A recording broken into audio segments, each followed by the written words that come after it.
I'm Angela Jackson, and I'm going to be your MC today, returning from my 5th Elevating Impact Summit. I'm really excited to see everybody out here today. Welcome.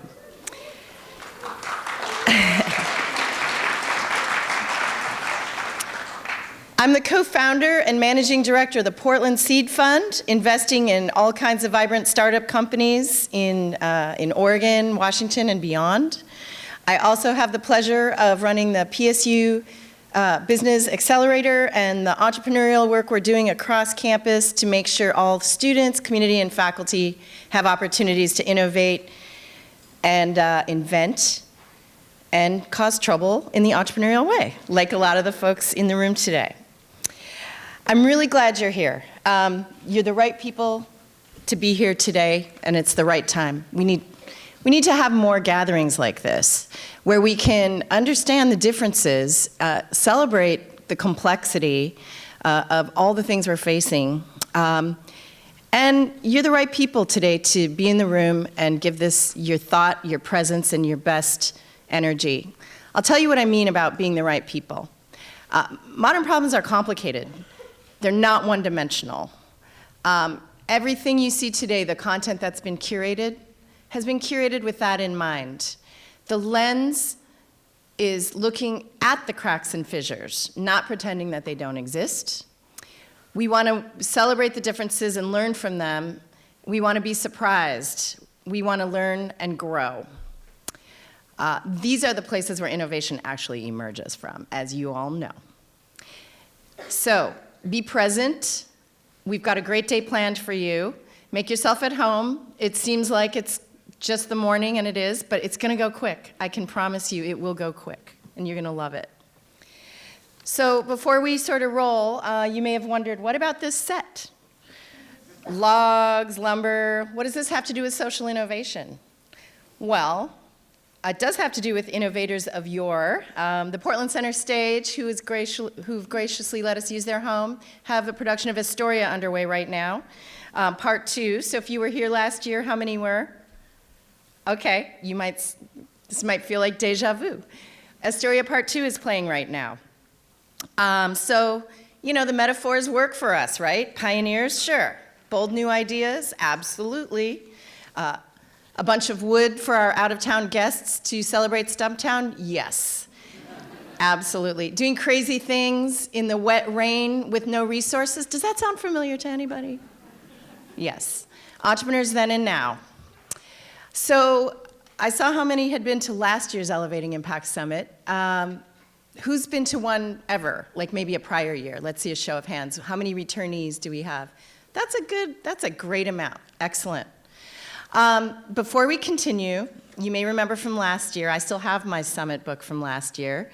This is your fun guide for the day. Go ahead and pull that out.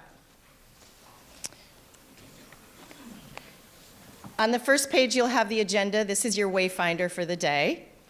And then by page 3, you get to start making your own comments. So I'm going to write down one right now, because when I think about today, I always think this is about the ability to hold 2 ideas in one hand, which is harder than it sounds. But I'm going to write that down. You can doodle here, you can follow your speakers, you can read the prompt, you can read the questions that may prompt deeper discussion. And like I said, you're probably gonna save this and return to it. I know I did last year, and I think I will again. We really wanna thank the local B Corp company, Scout Books, for putting this together and printing these for us. We just really love these.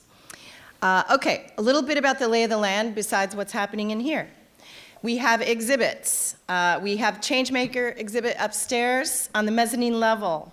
So when we have breaks, please explore the organizations and their resources, opportunities, activities. It's going to be a lot of fun up there.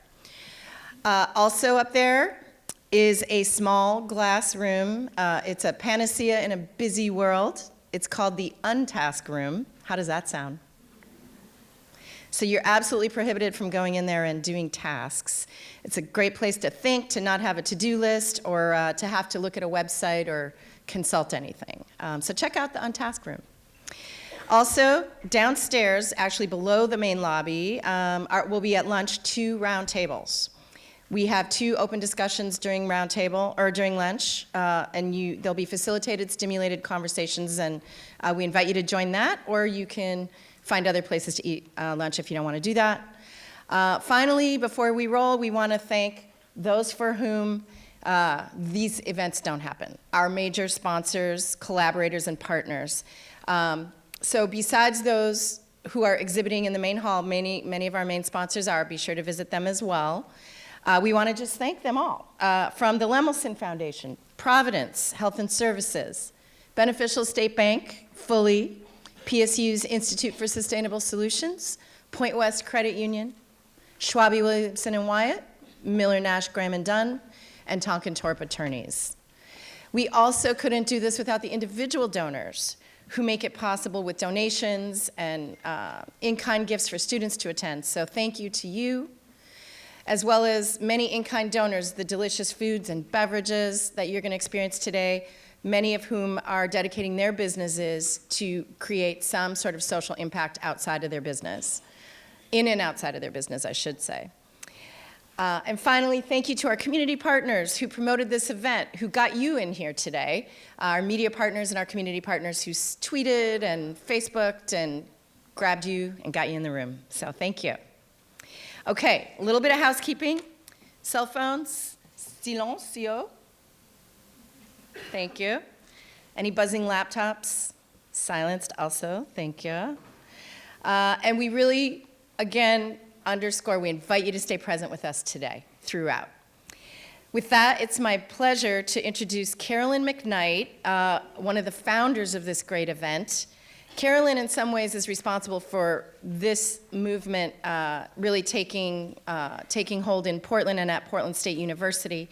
She's an amazing person with a leadership development background, a PhD in mythological studies, a former tech executive, a beautiful heart, and a wonderful way in which she inspires.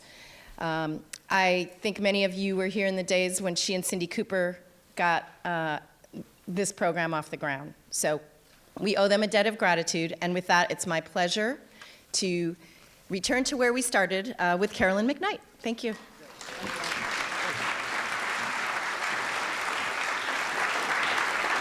Great to see all of you. How many of you, when you saw the tagline, Thinking in Opposites, thought about that oppositional person down the hallway from you? Or down the street, cross campus, in your competitor company? That's not what we're talking about. It's not oppositional, because we really still believe that we are the radical center where these opposites come together to make us all better. Now, what do I mean by the radical center? When we began this some years ago, it was still a nascent field, largely misunderstood, and so we were in the business school. It's where we began, because we love business, some of us, but maybe not so much, some of us. And we're asking us to come together to solve the world's most intractable problems. How do we do that? So we called that, at least kind of metaphorically, the radical center. You can write that down too. Maybe write down, let's get rowdy together.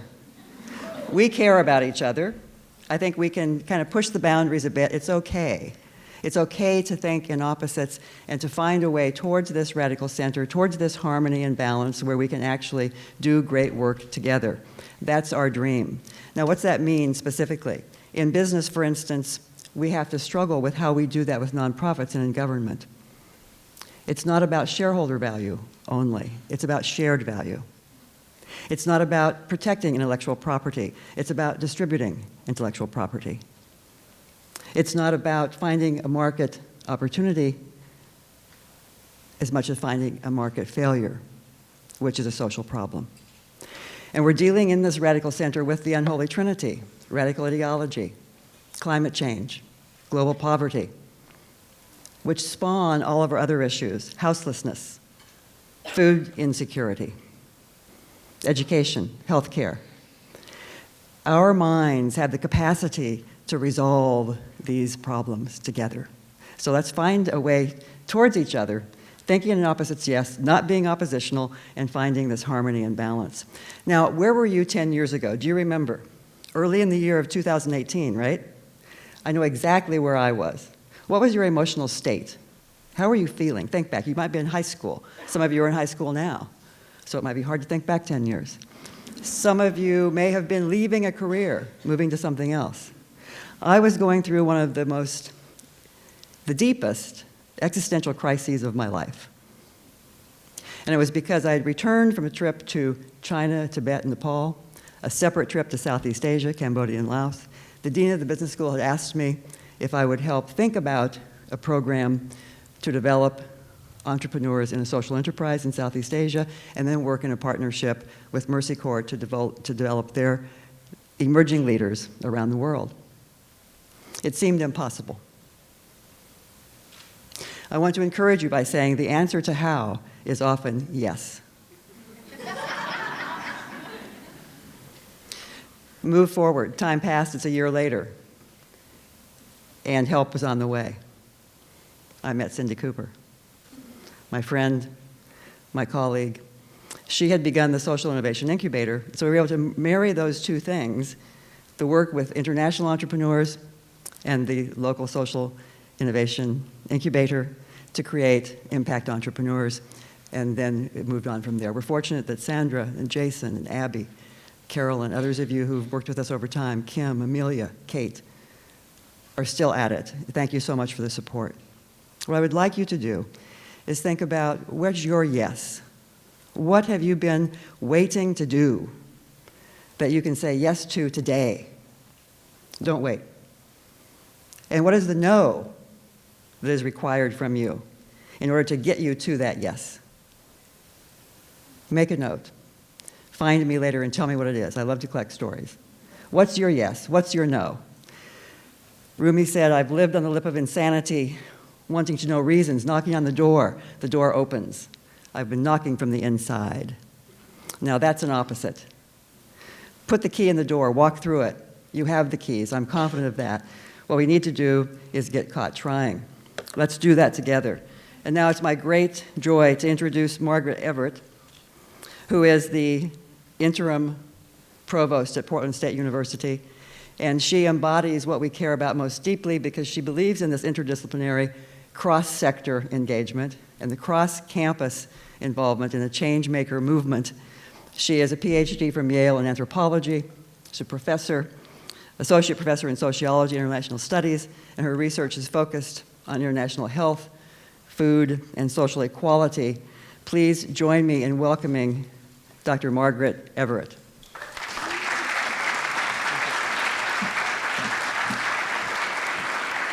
Thank you. Thank you so much. Good morning, everyone. It's such a pleasure to welcome you all on behalf of our president and to wish you a really inspiring, impactful, and energizing day, which I know that you're going to have with the rich discussions that are ahead of you. I recently began serving as interim provost at Portland State, but I've been at the university for over 20 years, which is kind of hard to believe. Time does fly. But part of the reason why I'm here is that PSU is dedicated to creating positive impact, and I've always been very inspired by that mission and very proud to be a part of it. It's quite inspiring when you look at the ways that social innovation and change-making are embedded across our university, from our curriculum to our administrative practices, from our partnerships with the local community to our bridges to institutions around the world. And I would like to very quickly offer a special welcome to our delegation from Colombia. We're so honored to have you all here, led by Herbert Perico, the president of EAN University, but with representatives from many other organizations and universities in Colombia. We are inspired by your change making and so thrilled.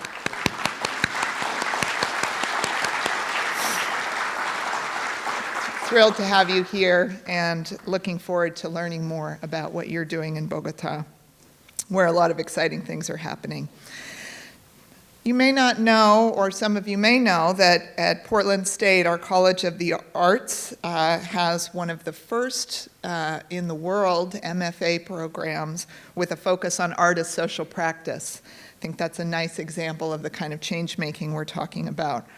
Our School of Architecture contains a similarly pioneering Center for Public Interest Design, and our engineering college's Sweet Lab brings clean drinking water and improved sensors for public health to millions of people around the world. We're just in awe of that work, and so thrilled to have it at Portland State.